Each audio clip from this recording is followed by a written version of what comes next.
Tá começando, não?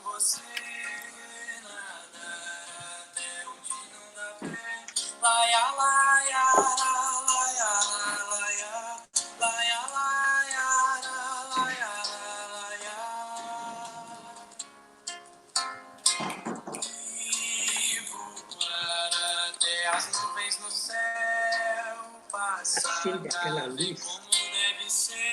É tanto azul que eu não posso contar. É tanto azul e eu não posso tocar. Esperar um pouquinho que não tá no ar ainda. E aquela lá também, Maria. Aquela lá. Eu tô muito escuro. Qual é, Marta? Posso enxergar a tua língua no meu paladar. Tá ao vivo.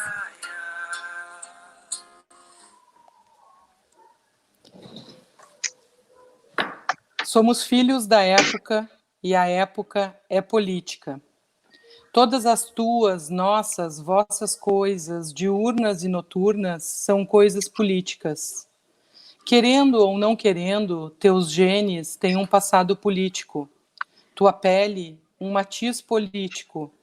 Teus olhos, um aspecto político. O que você diz tem ressonância. O que silencia tem um eco, de um jeito ou de outro, político. Até caminhando e cantando a canção, você dá passos políticos sobre um solo político.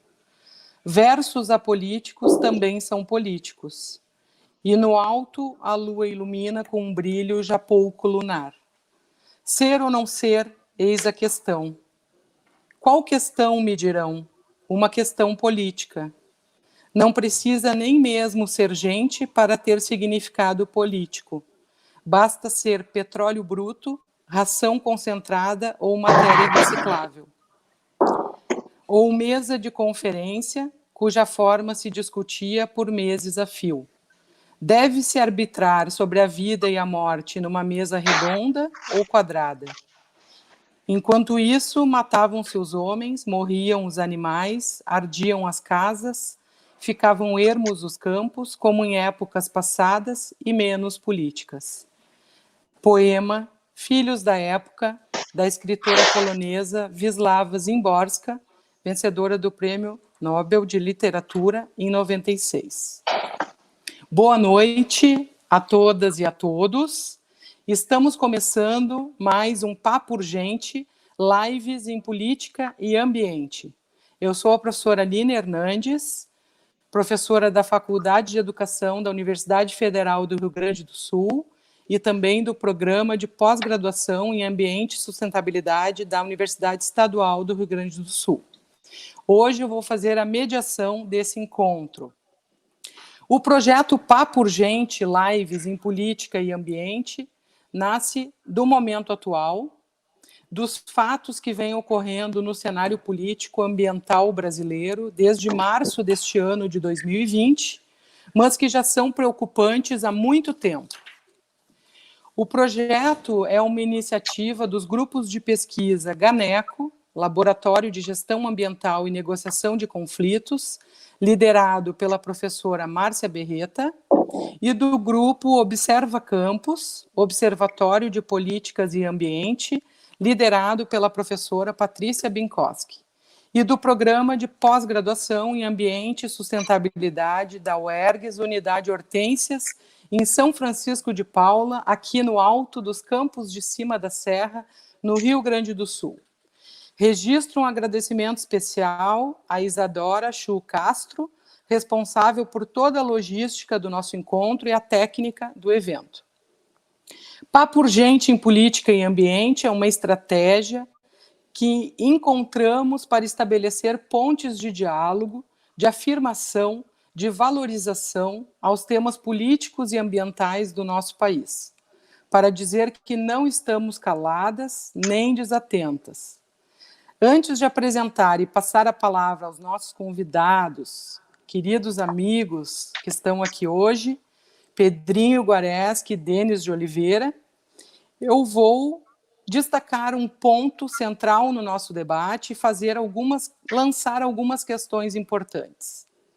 O termo pós-verdade caracteriza um fenômeno atual em consonância com o advento das novas tecnologias, com a expansão das mídias e redes sociais e a facilidade de elaborar e disseminar notícias falsas, sensacionalistas, distorcidas, com forte apelo psicológico. Também compõe o espectro desse fenômeno a facilidade de conseguir bilhões de informações, nossos dados pessoais, numa coleta fácil nas redes sociais, Facebook, WhatsApp, Twitter, Google, Instagram, os conhecidos Big Data, os algoritmos que entregam de bandeja os nossos perfis psicológicos. Essas notícias, fake news, influenciam as nossas emoções, os nossos afetos, as nossas crenças, na intenção de formar opinião pública para além de revelar e discutir profundamente os fatos. O fenômeno tem fortes efeitos na dimensão política e na vida cotidiana das sociedades. Trata-se de um fenômeno quente, atual, polêmico, que apresenta questões urgentes para serem pensadas e discutidas. Que efeitos as fake news exercem sobre as sociedades e as pessoas quando não se discutem e se examinam os fatos? Como reparar as consequências das fake news que viralizam? Como praticar a dimensão propositiva da crítica e da ética para agir com mais discernimento diante das fake news e dos contextos de pós-verdade? Para discutir essas e outras questões, a nossa live de hoje traz os convidados e queridos amigos Denis de Oliveira e Pedrinho Guareschi. Denis de Oliveira é professor livre docente em jornalismo, informação e sociedade pela Escola de Comunicação e Arte da Universidade de São Paulo. Possui graduação em comunicação social, habilitação em jornalismo pela USP, mestrado e doutorado em ciências da comunicação pela USP. Atualmente, o Denis é professor da USP, tem experiência na área de comunicação, com ênfase em comunicação popular, atuando principalmente nos temas de comunicação e cultura, processos mediáticos e culturais, comunicação e recepção, processos mediáticos e jornalismo, mídia e racismo e integração na América Latina. É coordenador do Centro de Estudos Latino-Americanos de Cultura e Comunicação, é professor do Programa de Pós-Graduação em Mudança Social e Participação Política, da EASH, na USP, e do Programa de Pós-Graduação em Integração da América Latina, também da USP. Coordena o GT Epistemologias Decoloniais, Territorialidades e Cultura, da Claxo. Pedrinho Guareschi possui graduação em Filosofia, Teologia e Letras, pós-graduação em Sociologia, mestrado e doutorado em Psicologia Social, pós-doutorados em Ciências Sociais na Universidade de Cambridge e em Roma. Atualmente é professor convidado na URGS e conferencista internacional. Tem experiência na área de psicologia, com ênfase em psicologia social e nos temas mídia, ideologia, representações sociais, ética, comunicação e educação. Pedrinho é autor do livro Psicologia, Comunicação e Pós-Verdade, que saiu pelo selo da Abrapso, junto com Denise Amon e André Guerra, e foi um dos livros mais vendidos na Feira do Livro de Porto Alegre. Queridos amigos, é um grande prazer estar hoje aqui com vocês, discutindo esse tema tão quente das fake news e tentando responder essa pergunta: a era da pós-verdade? Como que vai funcionar a nossa live? Cada participante, né, o Denis e o Pedrinho, terão até 25 minutos para fazer uma explanação sobre o tema. E durante as exposições de vocês, o nosso querido público que está aí nos assistindo vai fazendo questões, lançando perguntas que nós vamos escolhendo e discutindo com vocês. Pode ser assim? Tudo bem. Tudo bem. Então, passamos imediatamente a palavra para o nosso querido amigo, professor Denis de Oliveira. Bom, boa noite a todas e todos. Boa noite, Aline. Eu agradeço o convite. Boa noite, professor Pedrinho. Um prazer revê-lo, ainda que seja virtualmente, né? Nesses tempos aí de epidemia, as tecnologias é que têm possibilitado a gente se encontrar, né? Bom, esse debate das fake news, a pós-verdade, é um debate muito pertinente nos dias de hoje. Nós temos até inquérito aí no Supremo Tribunal Federal investigando as fake news. Eu sou jornalista, né? Então, para o meu campo aí de atuação, né? Para essa área que eu atuo, é um tema que é premente, né? Para nós, até porque essa discussão das fake news, ela toca num aspecto muito importante, que é justamente esse limite, nessa zona cinzenta que existe entre você criar mecanismos que possibilitam uma defesa da sociedade contra essa profusão das fake news, com os impactos que ela tem, e a garantia do direito à liberdade de expressão. Então, existe aí uma zona cinzenta, um pouco complexa, para você pensar nisso. É evidente que nós não temos respostas ainda normativas de como você resolve isso, mas eu vejo isso muito em função, porque a emergência das fake news e dessa era que se chama de pós-verdade, ela decorre não só por conta das tecnologias de informação e comunicação, evidente que não tem como desconsiderar isso, mas eu vejo também como um produto de alterações significativas nos arranjos institucionais da sociedade capitalista. Tá? E eu quero caminhar, né, a minha exposição inicial, minha contribuição inicial para esse debate a partir disso. E por que a minha opção por essa linha? Porque o jornalismo e essa ideia da razão esclarecedora como elemento fundamental para a construção das pactuações políticas, dos debates políticos, ele é produto de um determinado, né, de um tipo de arranjo institucional, que é o da democracia liberal. O professor Ciro Marcondes Filho, na obra dele, A Saga dos Cães Perdidos, né, um livro muito interessante. O professor Ciro Marcondes Filho é um colega meu do departamento, uma pessoa muito querida, é um decano do nosso departamento de jornalismo, e ele aponta uma coisa muito interessante. Ele vai dizer o seguinte, que a aventura do jornalismo, essa aventura em busca da informação, da veracidade da informação, ela se confunde com a própria aventura da modernidade e com a aventura da própria burguesia. Tá? Então, é um empreendimento, né, uma aventura empreendedora em busca de um determinado tipo de narrativa pautada pela veracidade, pelo desvelamento da realidade.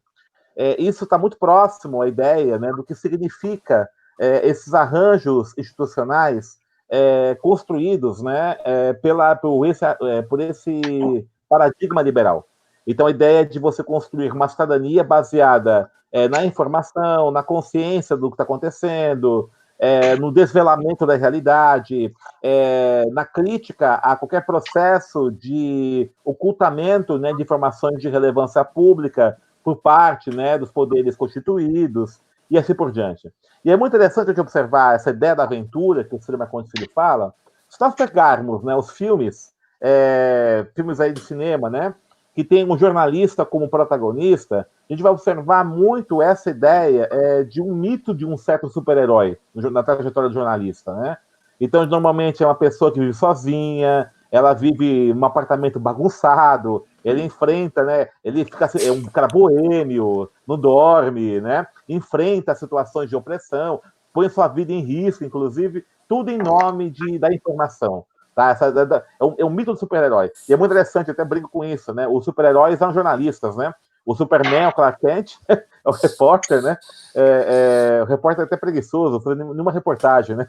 Quem fazia as reportagens lá no Planeta Diário era a Lois Lane, né? Ele ficava só lá tirando uma onda. O Homem-Aranha é fotógrafo também, né? Jornalista. E tem outro personagem, né? Do Hergé Belga, o Tintin, que era repórter, também não fazia nenhuma reportagem, né?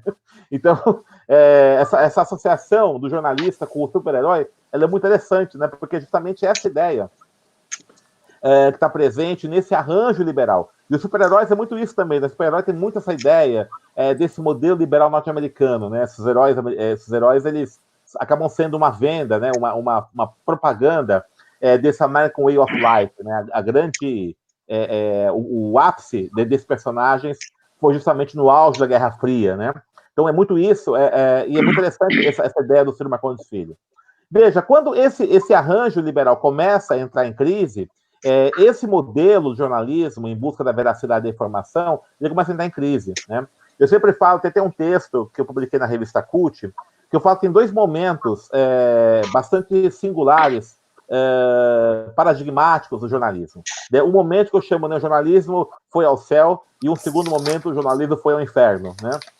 Quando foi ao céu? Foi ao céu, no caso, Watergate, né? Quando os dois repórteres ali do Washington Post, o Bob Woodward e Carl Bernstein, descobrem uma reportagem investigativa no Washington Post, todo o esquema, né? Todo o escândalo do Watergate, né? O escândalo que mostrou que agentes do governo Nixon estavam plantando escutas no edifício Watergate, né? Onde ficava a sede do Partido Democrata, né? Então havia monitoramento por parte das forças de segurança do Estado americano contra, né, o partido de oposição, né? Então, o Washington Post, que é um jornal, inclusive um jornal republicano, um jornal que no espectro ali ideológico dos Estados Unidos, é um jornal que está mais alinhado ao Partido Republicano, mas isso não foi o ápice para que esse jornal, então, nessa missão de buscar a verdade, né, produzisse as reportagens investigativas que culminaram, inclusive, com a renúncia do presidente Richard Nixon, né, um pouco antes, né,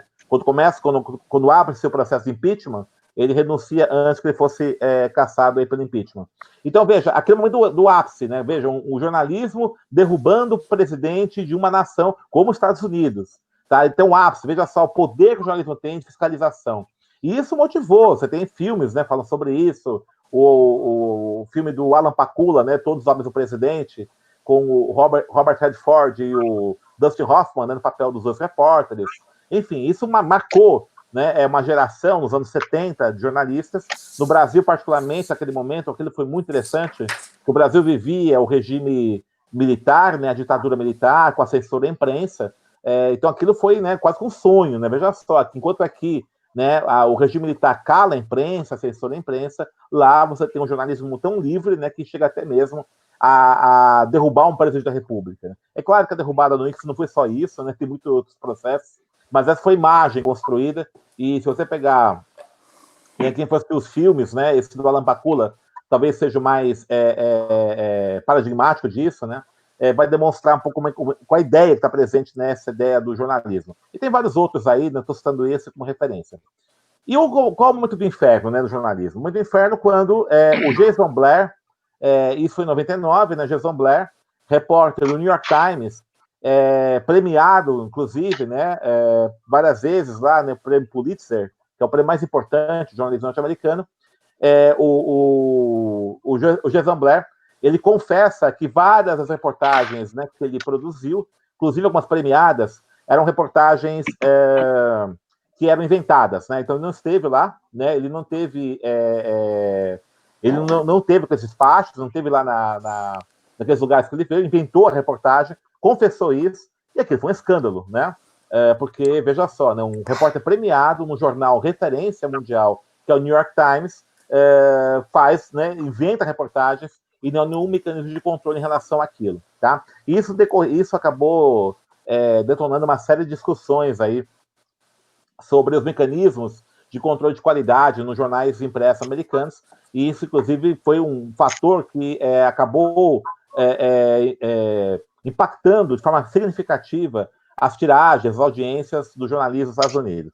Mas eu quero pegar esses dois momentos pelo seguinte, né? Porque são muito simbólicos, que mostram que de um momento no qual nós estávamos, que a informação de qualidade, a informação que é referência, né, esse serviço que o jornalismo oferecia, de fiscalização dos poderes, né, o chamado quarto poder, ou watchdog, né, os cães de guarda, que fazia parte desse ordenamento liberal, né, começa a perder sentido, embora com todas as discussões que pode fazer da ideologia do jornalismo, dos monopólios, evidente, tem uma série de discussões que a gente pode apontar a respeito disso, mas mesmo essa referência no jornalismo livre, independente, que tem esse papel, ele deixa de ter sentido, ainda que seja uma narrativa marcada por questões ideológicas do liberalismo, porque essa ideia da democracia liberal ela passa a entrar em crise.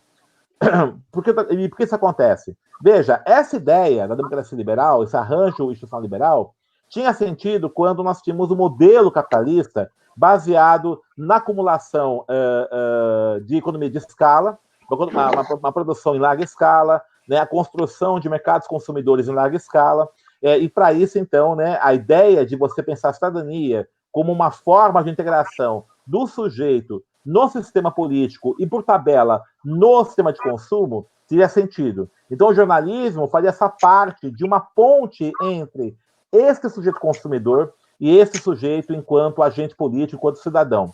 Quando você chega no modelo que nós vemos atualmente, da acumulação flexível, no qual a lógica é você trabalhar não com o mercado consumidor de grande escala, mas nicho de mercado, não com economia em grande escala, mas economia flexível, que tem como consequência imediata uma brutal exclusão da população do sistema de bem-estar social, do sistema de consumo, a cidadania ela tende a ficar cada vez mais vaziada. O que nós temos são pequenas ilhas de prosperidade, de consumo, de inclusão, cercado por um grande mar de exclusão. Tá? Isso acontece de forma mais radical nos países da periferia do capitalismo, como o Brasil, por exemplo, mas ocorre também nos países centrais do capitalismo. Agora, recentemente, esse caso aí, os protestos contra o assassinato do George Floyd nos Estados Unidos, demonstra isso. Mesmo nos Estados Unidos, né? E veja, os protestos, claro que o assassinato brutal do George Floyd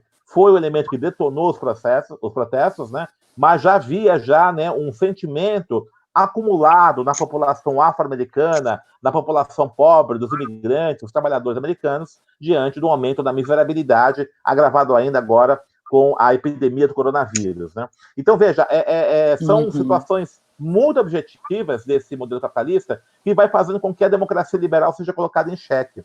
Tá? Então, isso é muito importante a gente observar, a democracia corre risco em função desse modelo de acumulação capitalista que vai mudando os seus paradigmas. Diante disso, então, veja, um modelo como esse, ele não precisa de uma concepção massiva de cidadania.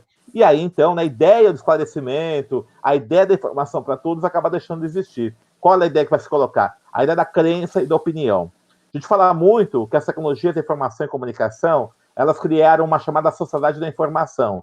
Eu questiono essa ideia. Eu acho que as tecnologias de informação e comunicação criaram uma sociedade da crença e da opinião. O que vai acontecer? As pessoas querem uma narrativa no qual elas acreditem, no qual a sua opinião seja contemplada e que não necessariamente isso seja verídico. A ideia das bolhas informativas, que inclusive se confundem com essa fragmentação do trabalho e fragmentação do consumo, elas ocorrem a partir dessa referência. E aí, então, o que nós temos observado? Uma mudança muito interessante na própria estrutura produtiva da comunicação. Se antes nós tínhamos grandes conglomerados, ainda temos, evidentemente, que concentravam a produção da informação, né, no caso do Brasil, por exemplo, para a Globo, nós observamos que vem crescendo outros conglomerados que não necessariamente produzem informação, mas controlam a distribuição dessa profusão de informação criada pelas bolhas de informação. Entre os 12 maiores conglomerados de mídia e cultura do mundo, 3 deles, o Facebook, o Google e a rede Baidu da China, não são produtores de conteúdo, são apenas distribuidores dessa profusão de conteúdo que acontece, né? No campo da televisão, por exemplo, nós temos a Globo ainda, evidentemente, mas o crescimento cada vez maior das plataformas de streaming, como o Netflix, como a Amazon, no qual vai fazendo uma mudança na forma dos sujeitos né, acessarem essas produções comunicativas. E aí, veja, né, essa concentração desses gerenciadores da comunicação trazem algumas questões. Primeiramente, né, elas possibilitam que qualquer pessoa possa, né, a rede social faz muito isso, produzir informação. Só que, ao fazer isso, veja, as pessoas produzem percepções, boatos, ideias, opiniões, e vão criando suas bolhas informativas a partir disso. Não há uma estrutura produtiva de informação baseado naqueles paradigmas clássicos, liberais, como tínhamos, por exemplo, no início do jornalismo. Então, essa é uma questão. Tá? A segunda questão que vai acontecer, em função disso, é que a concentração dos meios, da produção de comunicação, dos conglomerados, não se dá mais pela concentração da produção, e sim das plataformas distributivas.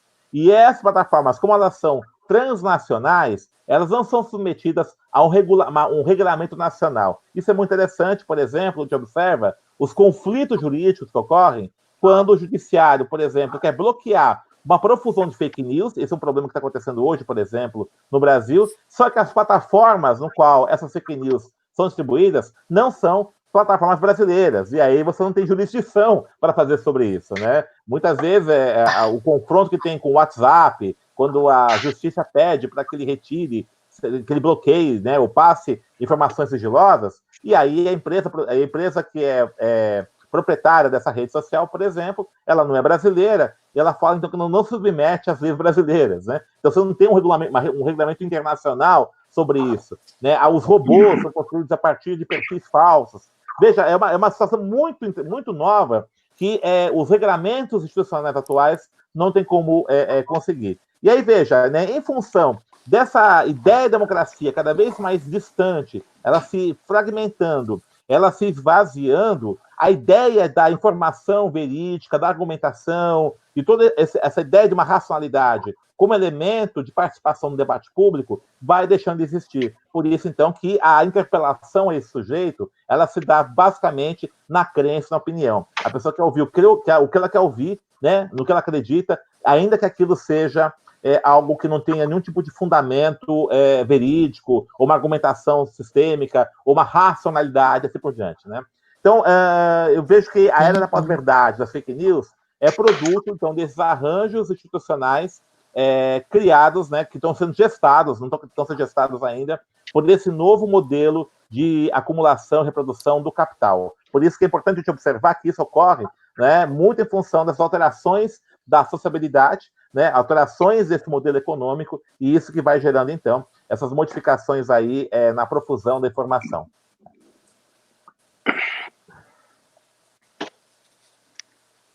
Excelente, Denis. Um grande panorama aí, né, sobre essas novas mídias, essa nova gestão da informação, né, essa questão dos domínios transnacionais, das bolhas informativas, que a gente viu que funcionam muito bem, né? Eu acho que tivemos, né, um marcador aí na história brasileira, que foi como o nosso atual presidente articulou, né, a sua campanha, basicamente pelas redes, sem promover debates políticos, e funcionou muito bem, né, a questão das bolhas informativas, né, essa questão das ideias, das opiniões que circulam nos pequenos grupos e vão formando essas percepções e essas crenças. Excelente. Acho que nós podemos escutar a exposição do Pedrinho e depois vamos colocar algumas questões para debate, então. Contigo, Pedrinho. Tá certo. Então, a todos e a todas, uma boa noite. Que seja boa, né? Gostei muito do Denis. O Denis, a gente sempre aprende mais, né? Parabéns, está muito bom. Foi bom esse panorama, sim. E a nossa mediadora já fez uma bela síntese também. Olhem, eu estava pensando numa live assim, o que mais interessaria a quem você está escutando. Sabe que ultimamente eu tenho uma dificuldade de chegar e começar a falar assim. Eu fico me perguntando, mas será que interessa? Por isso eu adoro assim, escutar perguntas. Dizem que a pior coisa do mundo é a gente começar a dar respostas, né, a perguntas que não foram feitas. Mas nós, até certo ponto, a gente já tem algumas perguntas aí. Então, eu estou imaginando, assim, perguntas dos nossos ouvintes, dos nossos colegas. Vou enfocar 2 pontos. Vou ser bem relativamente curto. Primeiro, alguma coisa mesmo sobre essa questão da pós-verdade, que a Aline já começou a falar. Olha, é interessante, quanto mais a gente começa a mergulhar nessa questão, a gente vai ver, não é por nada que o Oxford English Dictionary não colocou pós-verdade como substantivo. Ele colocou como um adjetivo. E fala um adjetivo. Por quê? Porque, como a Lira dizia bem, a pós-verdade é um clima, é uma sensação, uma característica de nossos tempos. E veio assim, né? Então, e essa pós-verdade vai adjetivando tudo. Como o deles foi colocando todos esses problemas maiores. Sabe que eu ficava pensando, mas como as coisas mudaram? O pessoal não interessa mais, assim, a questão lógica. Eu que fui criado, assim, na filosofia, dentro de uma lógica, coisa assim, a gente vai se sentindo mal, então a gente precisa se readaptar, e não há coisa melhor do que procurar os jovens. Porque os jovens são tempo, eles são muito mais tempo. Então eu dediquei um tempo para escutar, foram ao redor de 50 jovens. Como que eles se sentem nesse clima novo? E aí foram surgindo coisas muito, muito interessantes que eu fui descobrindo depois de alguns analistas, mas, por exemplo, eu perguntava para eles assim, a primeira coisa que ele faz quando ele levanta, 80, 85% dizia, não, pega o celular, imediatamente. E ficava assim, tanto assim que as mães, as famílias precisavam chamar a atenção, porque eles ficavam presos nisso, né? Venha tomar café, porque o ônibus já está chegando para levar você para a escola. Quer dizer, foram jovens dos seus 16 aos 25 anos. Porque eles revelam um pouco o tempo e o tempo que vai vindo. Mas algumas características daí, eu me perguntei, mas o que vocês vão olhar? Bom, eles vão olhar é o quê? É o leve, o gostoso, o lúdico, né? Aquilo que agrada, as piadinhas, as pegadinhas. Então é isso, e aí eles se sentem bem. Então se dá algo que a gente costuma chamar de o sequestro do tempo. Esse é um ponto que é difícil a gente lidar com ele. Aliás, se a gente prestar atenção, eu mesmo, quando chega no computador, o que eu vou ver agora, que site eu vou entrar, coisa assim, a gente, de repente, percebeu que o tempo passou e a gente não fez aquilo que a gente gostaria de fazer, né? Que a gente teria de fazer. E isso se chama de o sequestro do tempo. Quer dizer, o tempo é roubado. E se há uma coisa que para nós é sagrada, é o tempo. Eu até tenho para mim que quando a gente, assim, controla o tempo da gente, a gente escapa de 1000 outras escravidões. Porque a primeira escravidão vem... Eu estou pensando quem nos está vendo, quem nos está escutando, né? Mas então, isso, e esses programas, todos eles vêm com essa coisa gostosa, rápida. Claro, é muito melhor para mim pegar e ver essas coisinhas boas e o tempo vai embora. Mas tem um ponto que é muito sério, que isso causa uma espécie de, como que chama isso? De indiferença. O Denis dizia aí a questão da crença, da opinião, do boato. É uma indiferença diante do pensar. Não interessa. Não, e no momento que a gente domina o pensar, ou que a gente não dá trabalho ao pensar, essa pessoa está praticamente... não é mais pessoa. Isso cada um. Assim, mas eu não vejo que alguém possa se dizer uma pessoa humana se ele não consegue refletir, não consegue pensar, então ele perde a sua autonomia, perde aquilo onde ele pode falar eu, né? Que é a a sua subjetividade, a sua identidade. Então, essa indiferença não interessa, não interessa, não interessa. Então, esse é o clima, mais ou menos, e mais coisas ainda que vem, né? E isso leva, então, ao mesmo tempo, essas tecnologias e tudo, a uma sensação de poder. Porque eu agora posso, né? Eu acho que vocês conhecem aquela frase do Humberto Eco, ele diz que o celular criou no mundo uma legião de imbecis, né? Porque todo mundo se acha agora com o celular, pode começar a postar tudo que quer, né? E se acha, então, um ganhador do prêmio Nobel, né? Bom, esse seria o primeiro ponto. E até depois gostaria de ver as perguntas que vêm, a gente poderia ir mais. Mas o segundo ponto, agora já mais concreto, sobre o livro, sabe que essa sensação de a gente não saber o que fazer, foi a sensação que o grupo de leitura, o grupo de discussão que a gente coordenou, que já tem 33, 34 anos, começou na PUC, agora na URSS, a gente chegou no final de 2016, o que a gente ia fazer em 2017? E pensando, claro, o tema foi esse, inclusive porque a palavra do Oxford English Dictionary em 2016 tinha sido pós-verdade. E isso, quer dizer, o que vamos fazer? Porque, de fato, a gente estava diante de interrogações.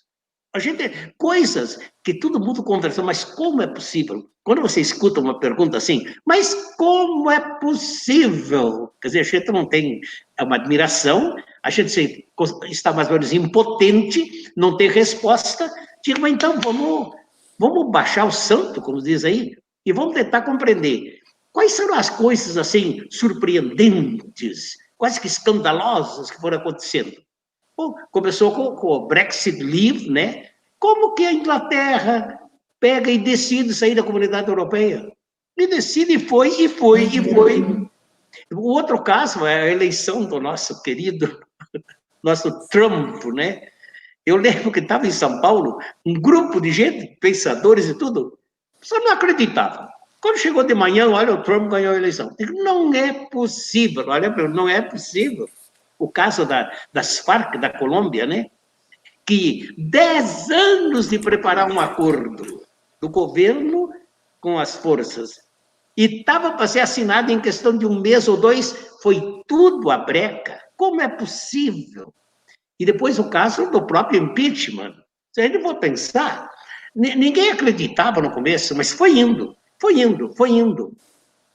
Então a gente pegou esses 4 casos e começou a ver o que eles têm em comum.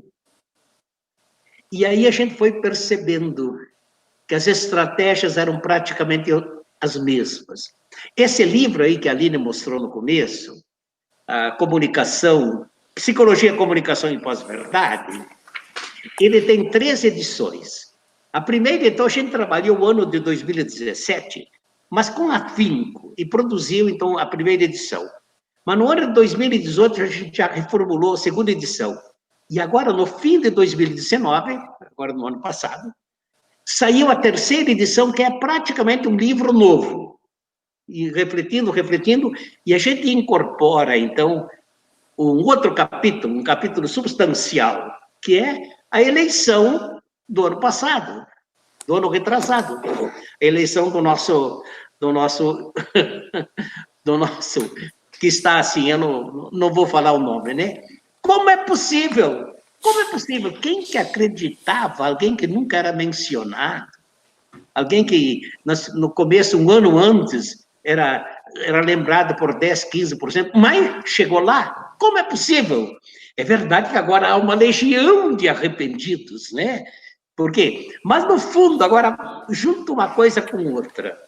Aquela primeira parte que eu falei do clima, das características, de não se pensa, aquilo é gostoso, aquilo é bom, aquilo vai, é mais a gente acredita e naquilo que a gente acredita vai. Se você juntar tudo aquilo, então, agora que vem, com as técnicas empregadas pelas mídias, WhatsApp, diz que o Trump é o presidente Facebook, e o atual nosso é o presidente WhatsApp. Para o Trump, foram roubados 80 milhões de perfis psicológicos íntimos, aos quais eram dirigidos grupos, mensagens segmentadas para ir desestabilizando essas pessoas. Mas como o pessoal vê isso? E de uma maneira muito bem feita. As propagandas, eu tenho algumas extraordinárias, mexem. Uma, por exemplo, eu lembro que a música do Frank Sinatra, New York, tocada assim, gostosamente, porque se há uma coisa que, quando você fala em Estados Unidos, é New York, Frank Sinatra. E passava, então, uma caminhoneta extraordinária, cheia, e nessa caminhoneta escrito o nome, então, do nosso amigo, em letras garrafais. Tudo isso vai entrando no inconsciente, no subconsciente das pessoas, além de outras, assim, mais poderosas ainda, né? Mas, então, se você for juntar aquilo que a gente falou no começo e com esses fatos que aconteceram, a gente se vê impotente. Aqui foram roubados 50 milhões de perfis psicológicos íntimos, aquilo que você dizia, a Aline dizia, que é a gente que entrega. A gente entrega milhares e milhares de informações e, através dos algoritmos, eles vão, então, catalogando, vão vendo, e daí está marcadinho. Então, você pertence àquele segmento, para você vão ser dirigidas tais mensagens, muito bem preparadas, na campanha do Trump, porque eles têm assim, capacidade técnica. Eles chegavam a apresentar, numa noite do debate, 170 mil mensagens diferentes, mas tão sofisticadas, que quando eles percebiam que um determinado grupo não gostava, eles mudavam de áudio para vídeo, até que chegasse lá, o interessante era chegar agradando. Como se diz, juntava a fome com a vontade de comer, né? Então ia dando exatamente o que eles querem. Bom, só podíamos chegar a isso. De fato, o Safato lhe fala claramente, né? Foi, de fato, a eleição aqui, no caso do Brasil, foi uma fraude, uma legítima fraude. Quando, naquela ocasião, o Haddad percebeu, isso foi em setembro, né? Que a coisa estava sendo roubada, quando roubaram, inclusive com reportagem da Folha de São Paulo e tudo, né? Que tinham roubado. Ele disse, não, vamos anular, isso não pode ser. Então entrou no Supremo Tribunal Federal com a questão da anulação. Bom, o responsável, ou a responsável pelo Supremo Tribunal Eleitoral falou: a coisa é muito complicada, não dá para a gente dizer, Então, são fatos consumados. Bom, era um pouco isso que eu queria colocar, mas agora eu acho que as perguntas nos vão ajudar. Eu, de fato, dizer duas coisas. Esse clima, essa coisa assim, e como, de fato, esses casos, como se chegou à mudança de problemas realmente internacionais. Porque políticos internacionais, porque esses 4, 5 casos são problemas seríssimos e que repercutem, né? Repercutiram em todo mundo, e estão repercutindo ainda, e a gente não sabe como se limpar disso tudo, né? É um trabalho hercúleo, né? Agora, como vamos limpar tudo isso que chegou até agora, né? É um trabalho de Hércules, né? Diz que um dos trabalhos de Hércules, viu, foi limpar as estrebarias do rei lá da Grécia, né? Um trabalho hercúleo. Nós estamos um pouco, estou plagiando aqui um comentarista, né? Estamos num trabalho hercúleo no Brasil para ver o quanto a gente consegue recuperar da nossa realidade e colocar os pés no chão. Bom, isso... Desculpe se eu não fui lá muito claro, mas era mais ou menos o que eu queria. Tá bom? Tá bom. Obrigada, Pedrinho. Então, Pedrinho, né, nos entrega aí um panorama mundial, né, sobre esse contexto das fake news, esse contexto da pós-verdade, né, o caso da Inglaterra, a saída da Comunidade Europeia, as Farc na Colômbia, né, a questão do impeachment da presidenta Dilma, a eleição de Donald Trump, né, que usou bastante os perfis que nós entregamos, né, quando preenchemos os nossos dados e colocamos as nossas preferências no Facebook, e analisou também essa questão, né, do fenômeno Bolsonaro no Brasil, que fez sua campanha de forma bastante majoritária pela rede social, né, predominantemente pelo WhatsApp. Então, o Pedrinho nos entrega aí esse panorama de análise, né, internacional sobre esse contexto de fake news. Vamos começar, então, a aquecer o debate, né, com algumas questões.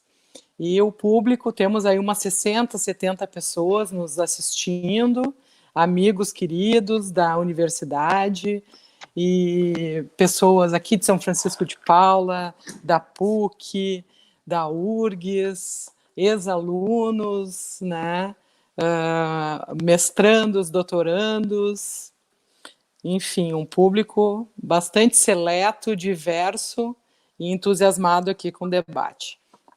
Então, para uma primeira questão, né, que a gente vai colocar, é algo que o Denis falou, dessa questão do quarto poder, né, ou desta responsabilidade ou atribuição do jornalista de fazer uma fiscalização do poder, né, esse poder do jornalismo como alguém que tem esse exercício, essa capacidade de fazer o controle social da informação e até de advogar por uma democratização da informação.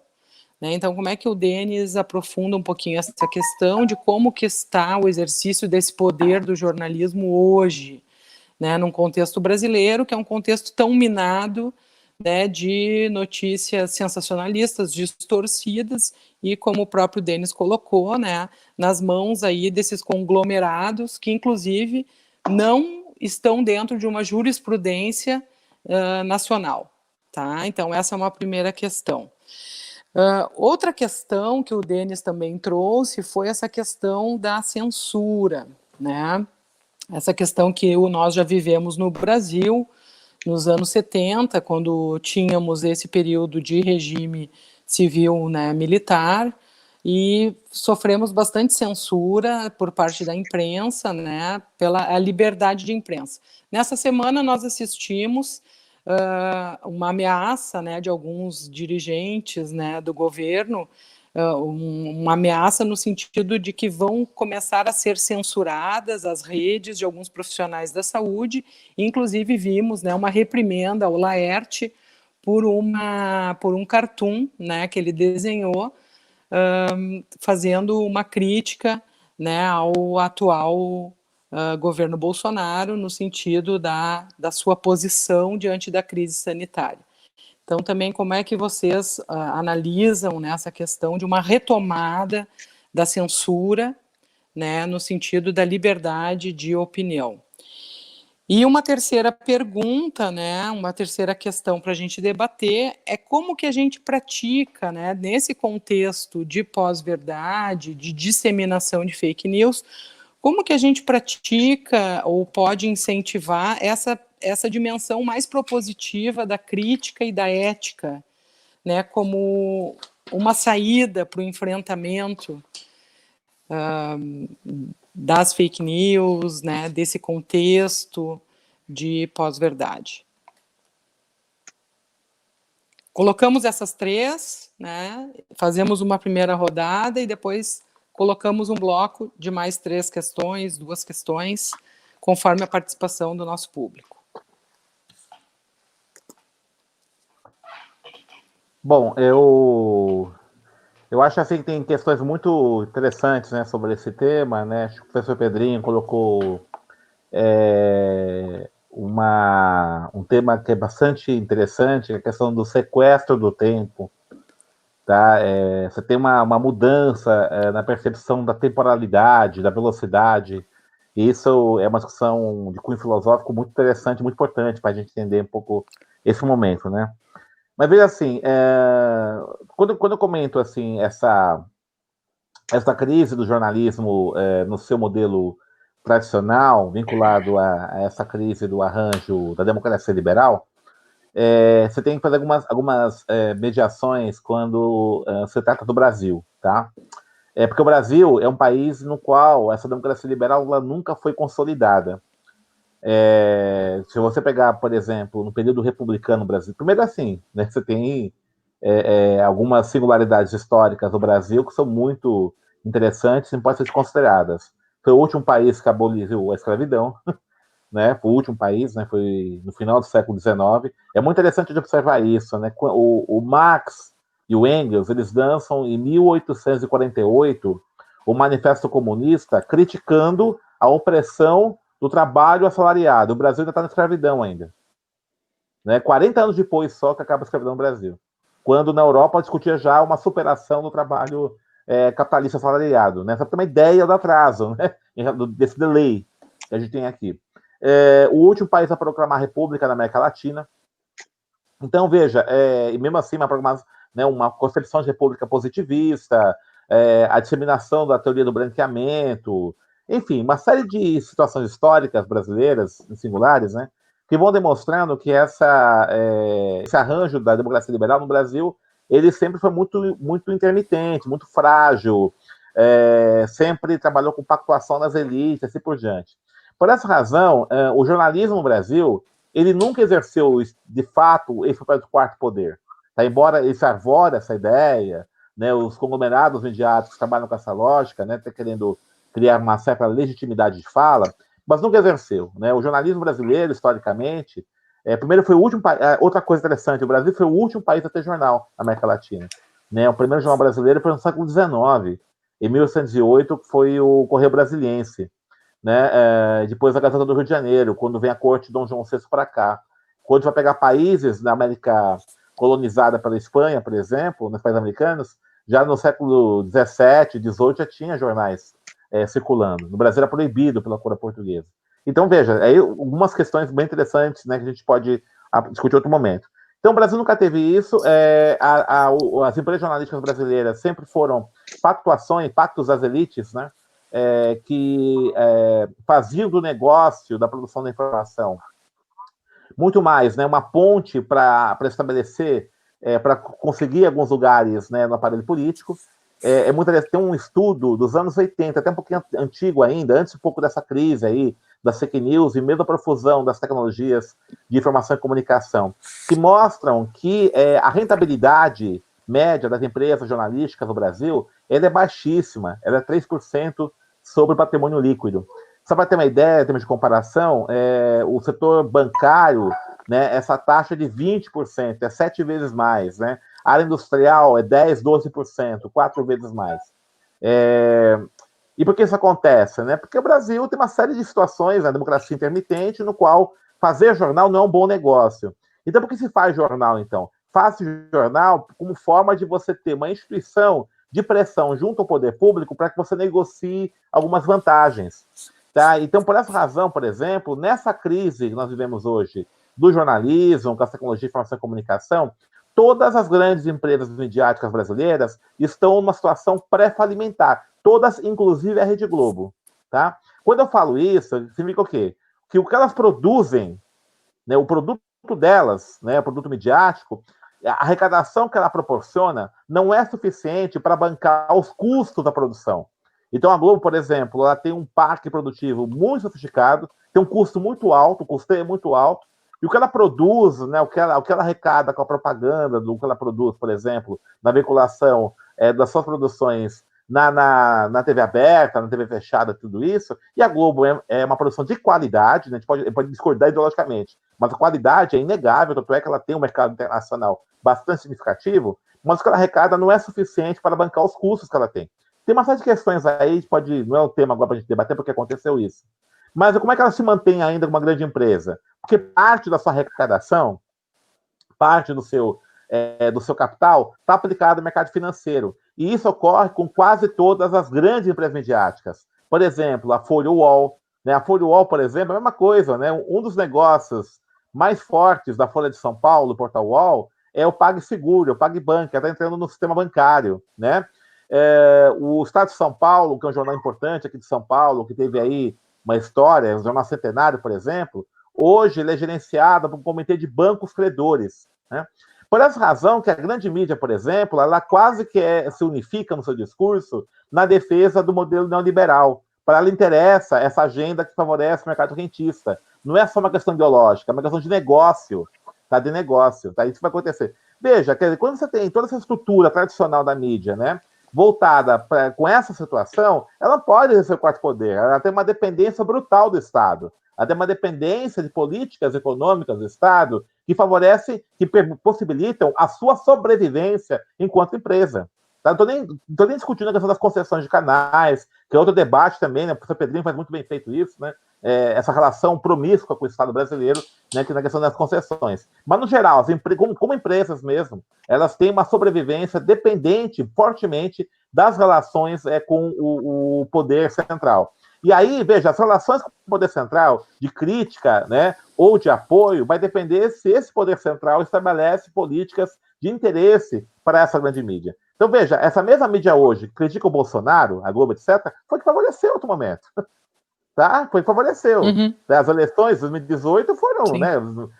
Não foi um apoio aberto, mas efetivamente, por exemplo, quando começam a desconstruir todo o setor, o ciclo do governo progressista, quando faz uma propaganda, né, absurda da Lava Jato e cria essa narrativa moralista, ela abre espaço para a emergência de um discurso nazifascista como essa que o Bolsonaro está fazendo. Então, quem criou, né, esse monstro foi a própria mídia, né, que agora critica porque, evidentemente, não interessa mais a manutenção desse modelo. Mas não dá para a gente ficar acreditando que agora, né, a Rede Globo resolveu exercer o quarto poder. Não, não é verdade isso. É que agora os interesses dela hoje conflitam com a forma de poder que está sendo realizado.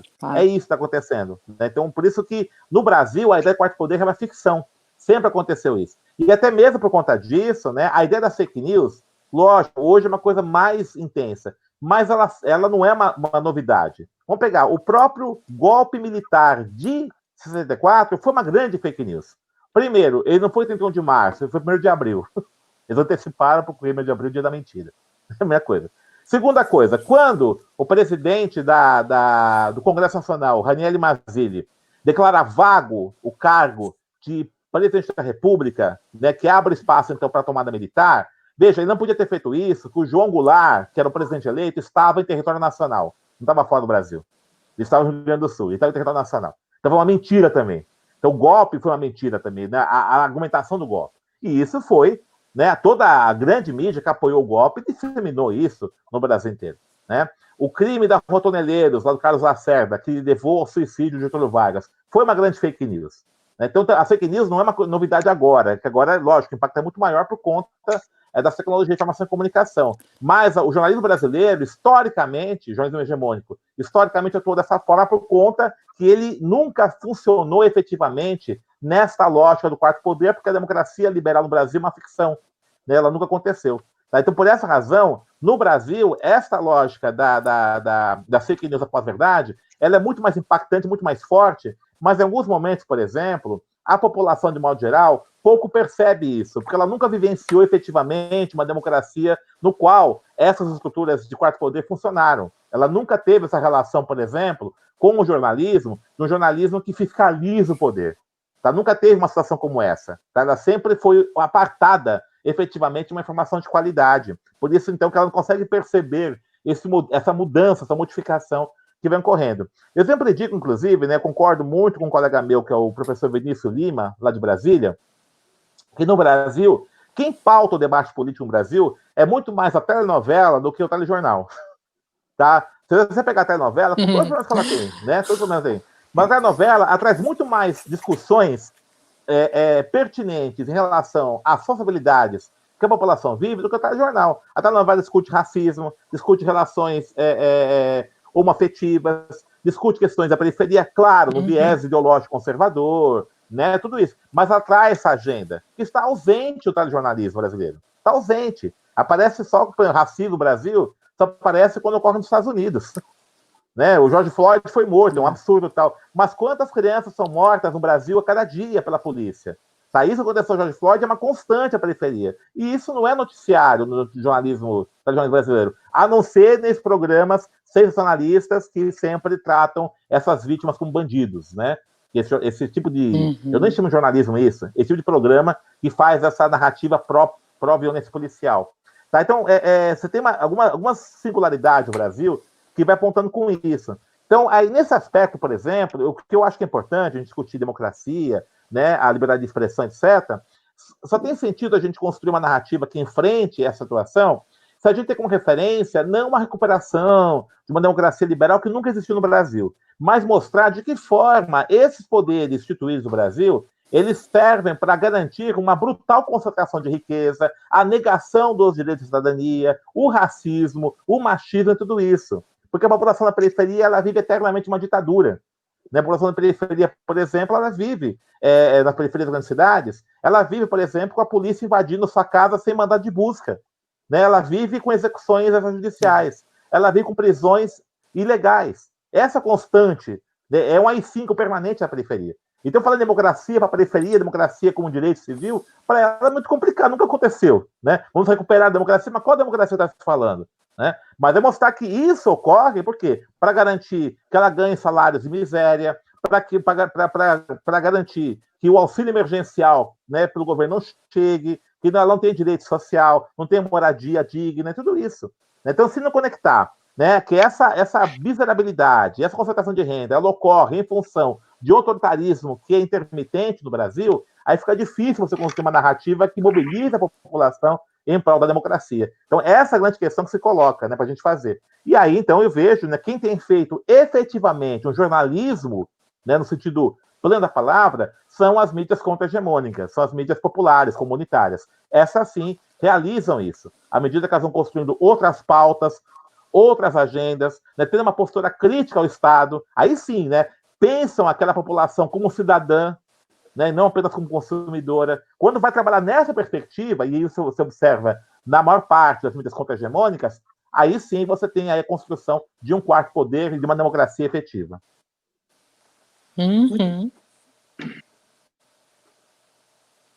Muito bom, Denis. Muito bom, Denis. Muito bom. Se eu fosse acrescentar algum pontinho aí, olha, o primeiro, a questão do quarto poder. Uma vez eu me dediquei a isso. Eu me perguntava assim, o que tem lá no fim da linha, lá no fim da linha?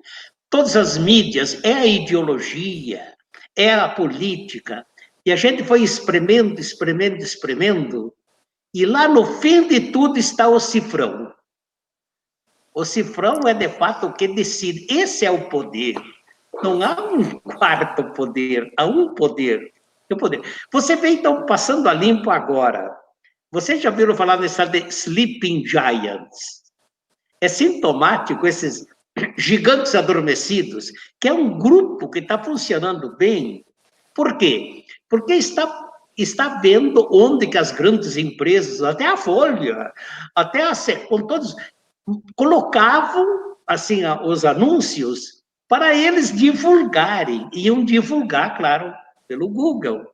Mas acontece que junto com esses anúncios, eles recebiam o dinheiro dos anúncios e o dinheiro também, depois que pagavam o Google, iam todas as fake news possíveis. Uma enormidade de meios de comunicação que funcionavam nessa base, aquele famoso lá de Campo Grande, né? Esqueço o nome. Mas quando os clientes retiraram seus anúncios, pronto, foi tudo a breca. Mas tem mais umas coisas interessantes aqui. Eu estava até tomando nota. Por exemplo, há um mito que a gente precisa esclarecer, de que o Facebook, o WhatsApp, etc., são gratuitos ou são... Não, são grandes empresas que giram um dinheiro fantástico. Não é por nada que eles são as pessoas mais ricas do mundo hoje. Tudo gira em torno do cifrão.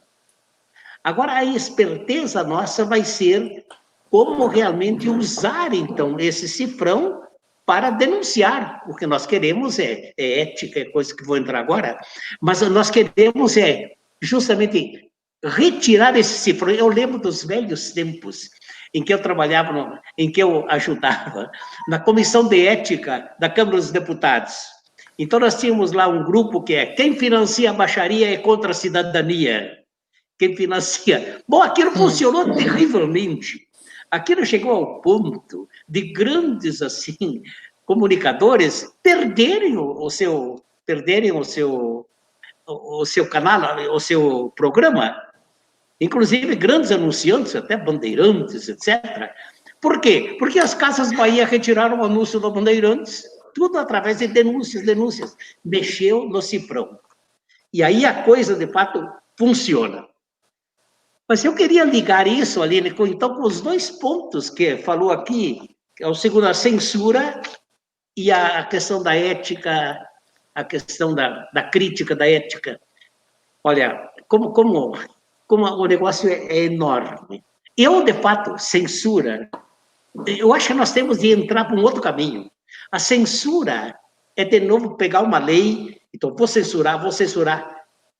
E aqui vem a questão da ética.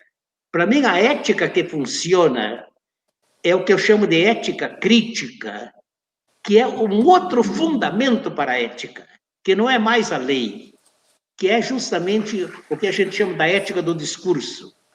O que é a formação de uma consciência crítica.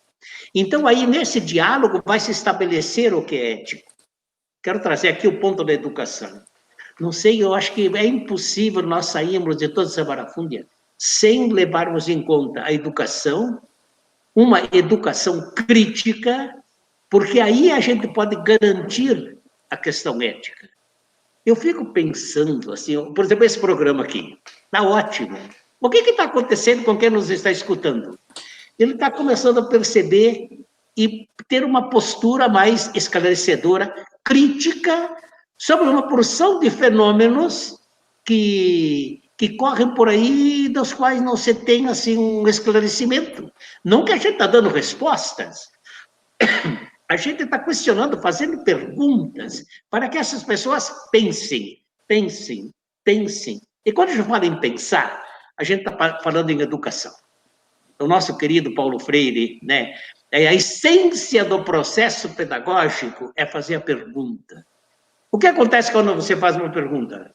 A pessoa sai pensando. Seria bem uma senhora, assim, terrível. O que eu faço com a minha netinha? Porque a minha netinha só me faz pergunta, e eu não sei responder, Vejam só a coisa, né? Como se ela devesse responder. Aí eu falei para ela, por que você não responde com outra pergunta? Porque isso que é educação. Pronto, resolveu o problema. É tão ridículo que ela disse para mim que ela chegava até a mentir para a netinha, para não passar por boba, como se o adulto tem de saber. E não saber é algo negativo. Não! Todos nós somos ignorantes. Não há um que sabe mais, outro que sabe menos. Há um que sabe uma coisa, outro que sabe outra. Qual é o segredo nisso tudo? É trabalhar na questão da pergunta. Faça a pergunta. E ele responde. Então, aí a gente vai crescendo. Então, para mim, a censura se resolve aí com a formação de uma consciência crítica. No momento que nós tivermos pessoas que pensam, nós resolvemos o problema da censura e estamos estabelecendo uma nova ética. Isso a gente discute no último capítulo do livro, Pós-Verdade, a questão da crítica e da ética. Uma ética que não é mais baseada nem na natureza, não é mais baseada na lei, porque a censura ainda se baseia na lei. E cada dia sai uma lei, e sai outra. Cada vez vem um caso novo, não adianta. A lei não resolve. Tem de ser na formação de uma consciência crítica. E esse é o meu pavor. Quando a educação é colocada de novo. Quer acabar com o povo? Quer dominar um povo? Tire a educação. Tire a possibilidade dele pensar. Mas é mais ou menos por aí que eu vejo essas 3 perguntas que foram feitas. É isso, Aline. Estou devolvendo a palavra. Ótimo. Acho que a gente faz mais uma rodada. O nosso site aqui está com muitas participações. A gente faz. Eu vou ler aqui 3 proposições e acho que a gente faz uma última rodada, que já estamos em 1h10 de live. Então, o Denis Bender, amigo querido, lá de Rio Pardo, e a Cláudia, colegas de faculdade, estão aqui nos assistindo. O Denis pergunta: como psicólogo ou em termos jornalísticos, via redes sociais, se poderia, polida ou drasticamente, desvelar para as pessoas próximas o que elas acreditam são fake news?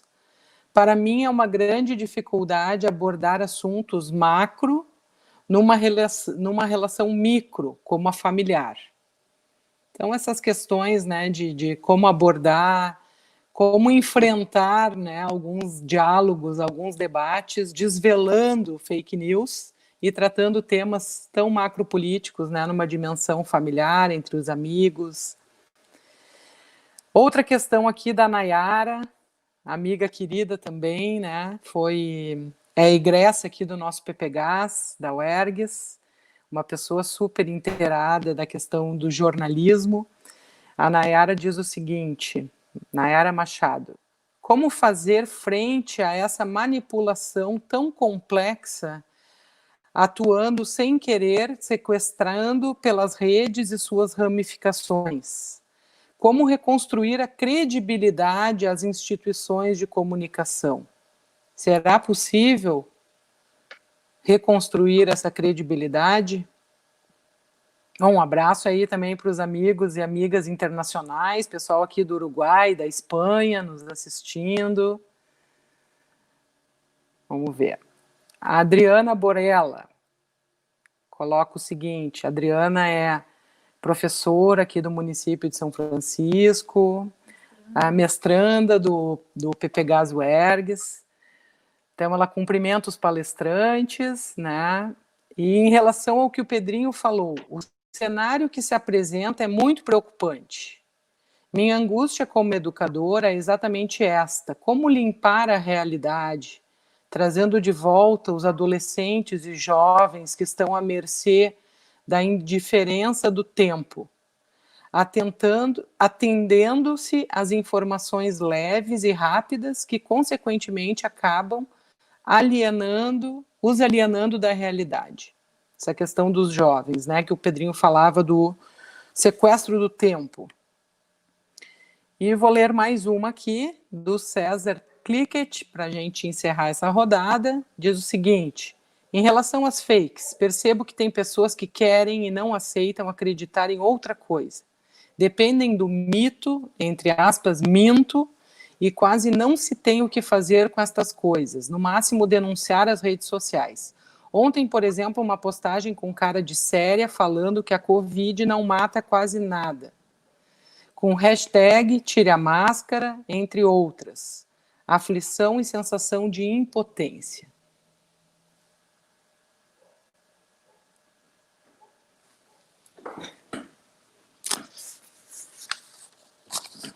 Com vocês, o que vocês quiserem abordar, comentar. Vamos lá, então. Deixa Muita que tá quente, participação Denis. aqui, bem interessante. Posso começar? Pode, à vontade. A questão dos jovens que vem aí, eu acho que é mais pertinente. Bom, esse é o desafio que nós temos de enfrentar. Porque não adianta dizer que nós temos respostas, não temos. Agora nós temos de começar. Como que eu viria isso? Não sei, eu sou meio numa linha freiriana.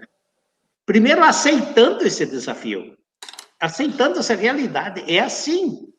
O Paulo Freire conta que uma vez ele foi lá numa comunidade do interior da Bahia e tinha lá, todo mundo acreditava que uma mãe que tivesse 7 filhos que morreram de vez ia para o céu, porque o coro dos anjinhos ia receber no céu. E ele falou: fazer o quê? Disse: primeiro escuta esse também, amor. E aí começa a fazer a pergunta. Eu acho que a questão realmente pedagógica é que nós precisamos Na verdade, quando você começa a falar com um jovem, ele não tenho tempo, não tenho, te escuta outra hora. Isso é o mais difícil. Mas aí tá bom, vamos esperar. Vai chegar o momento em que ele vai vir aí, olha, não sei mais o que fazer.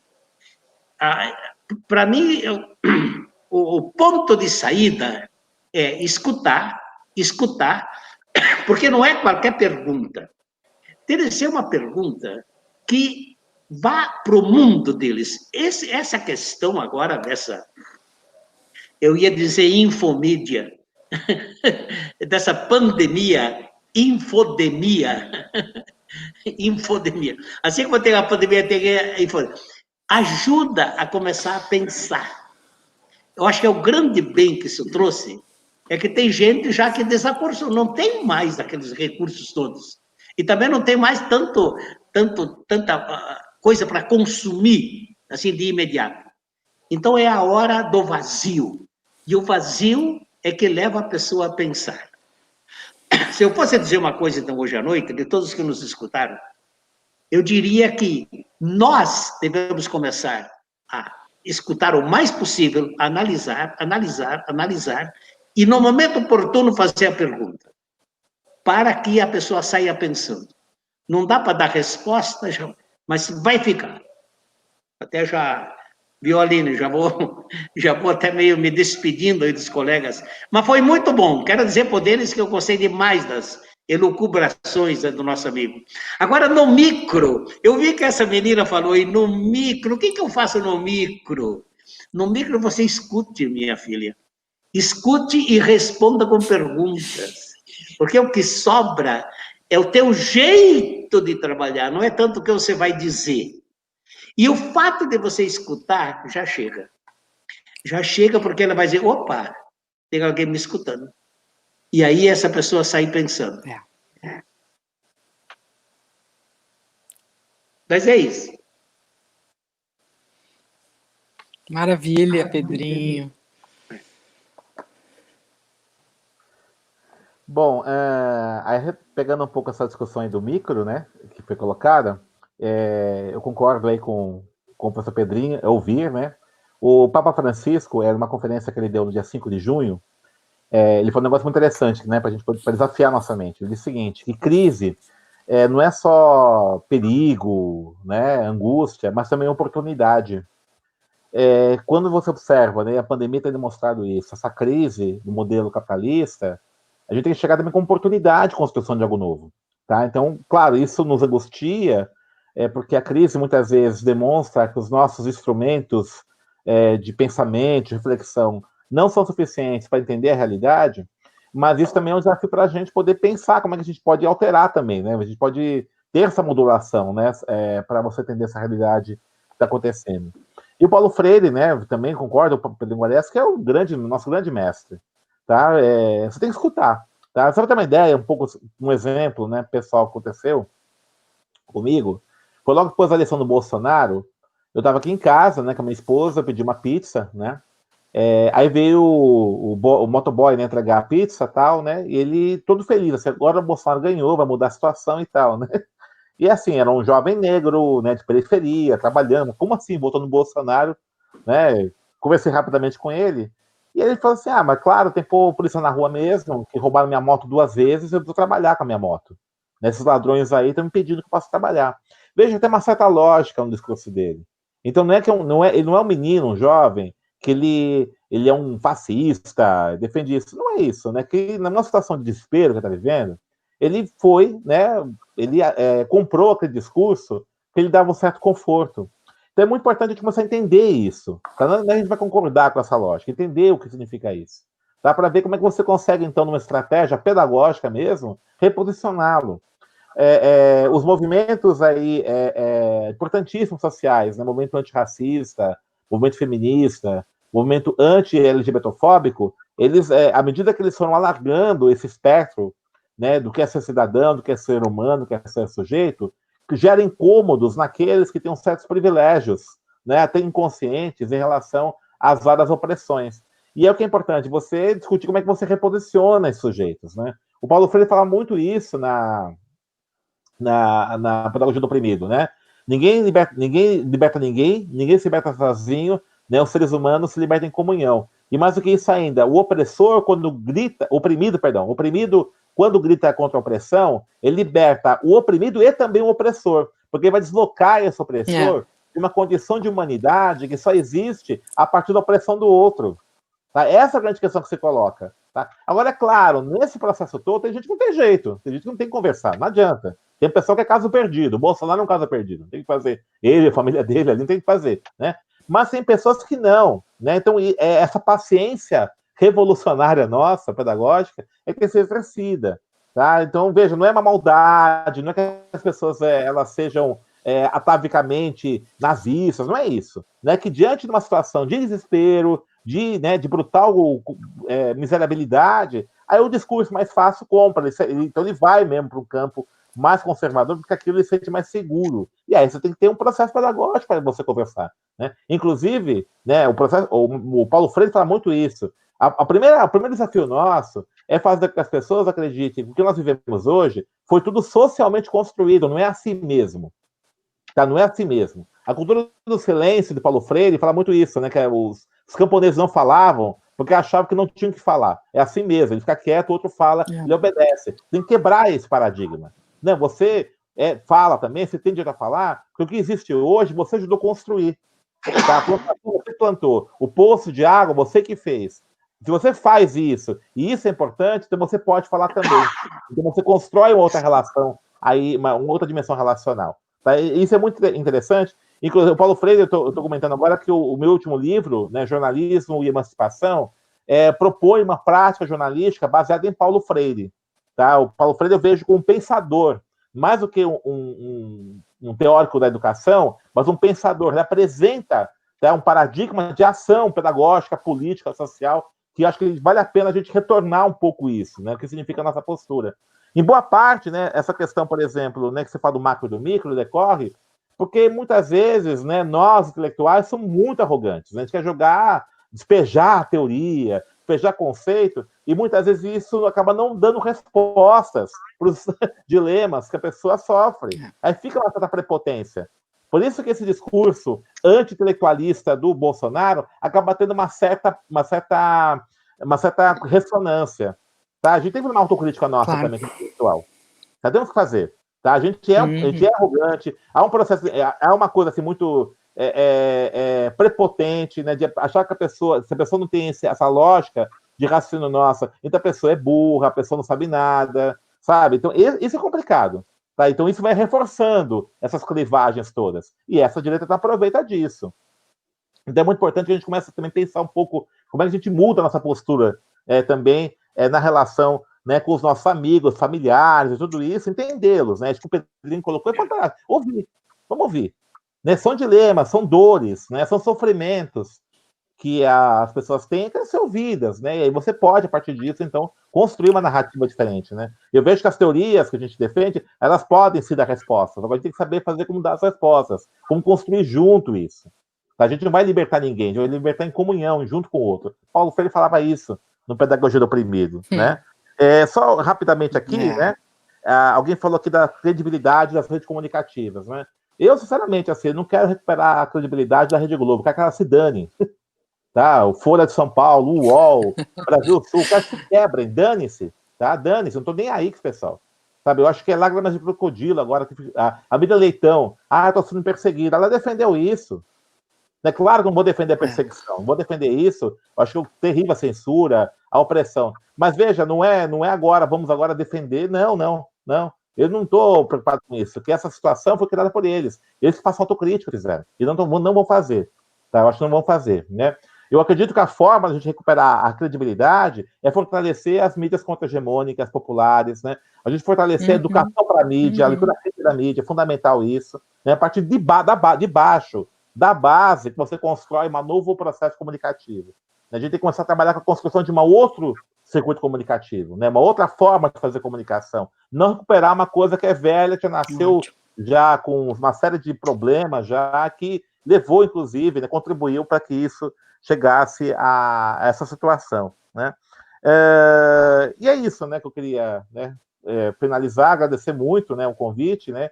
E uma honra muito grande falar do Pedrinho, o Guaresca, aprendo muito, sempre aprendo muito com ele, né? E com a Aline, grande amiga, tá? Espero ter contribuído, gente. Valeu. Grandes amigos, queridos, Aline, deixa Denis e Pedrinho. falar. Uma outra Claro. mídia. Nós não podemos dispensar realmente a mídia popular, a mídia contra-hegemônica. E a gente está vendo, pintando por aí, até grupos inteiros que estão se organizando para poder dizer outra palavra. Outra palavra que é uma palavra, então, que vem contraproduzir. Esses grupos, isso é muito bem-vindo, né? E foi o que aconteceu no fim da década de 70, para quem viveu aquele tempo. Foi a mídia, assim, popular, que começou a mudar a situação. Uhum. Mas é isso, uma boa noite a todos de minha Participar da parte. esfera pública, né? É. Muito obrigada, Denis e Pedrinho, saudade de vocês, saudade de tomar aquele bom chopp em São Paulo e aquele vinho Chirá, né, Pedrinho? Em Porto Alegre, mas com ótimo. certeza, né, nosso isolamento nesse momento é necessário, né? Até combativo, eu diria. Em breve a gente vai conseguir se abraçar. Eu sublinhei aqui algumas... Eu quero encerrar dizendo algumas frases que vocês mesmos disseram, para encerrar, né, esse nosso Papo Urgente, lives em política e ambiente, dizer para o nosso público querido, agradecer demais a participação, o chat continua aqui, né, discussões e perguntas, mas nós vamos encerrando, já estamos há quase 1h30 na live. Então, eu queria retomar essa questão de que a crise é também um momento de oportunidade. Nesse contexto de infodemia, vamos escutar, analisar, fazer a pergunta e ter paciência revolucionária. Até um próximo encontro. Muito obrigada, Pedrinho, Denis. Eu saio diferente desta live, desse bate-papo com vocês, uma pessoa melhor, mais feliz e com ideias, né, do que fazer neste momento de crise, mas também de oportunidade. Um grande beijo, até uma próxima. E para o nosso público, fiquem ligados nas próximas lives do projeto Papo Urgente, lives em política e ambiente. Muito obrigada, Isadora, por todo o apoio técnico. Muito obrigado ao público que esteve com a gente e até um próximo encontro. Valeu. Valeu. Valeu. Valeu. Valeu.